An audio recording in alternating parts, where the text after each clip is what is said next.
এখন আমি কিভাবে আইছি নিজে জানি না, কিছু কোন শয়তানে আনছেন। আমি অসুস্থতার জন্য চাকরি করতে পারি না, আমি অপরটা। আপনার নাম কি? আমার নাম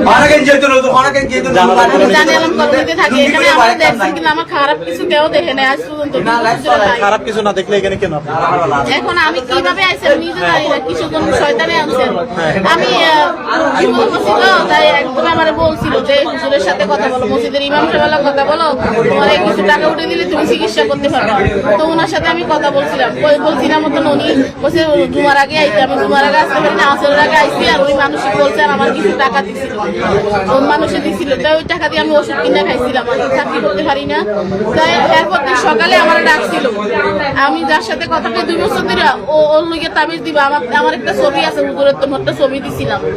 ওই তাবিজ দিতে আইসি আর আমার মানে আমার কি মন হইলে আমার সবকিছু খুলে বেলাইছে। আমি চিনলেতে পারি না। এখানে আনছে, জানিয়ে এলাম 1 তারিখ, 1 তারিখ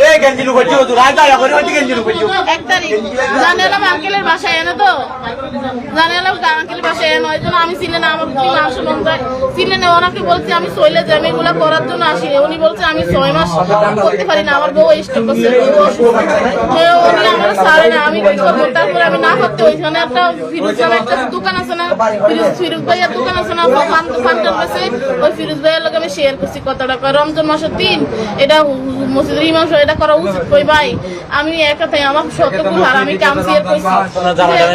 আরে ভাই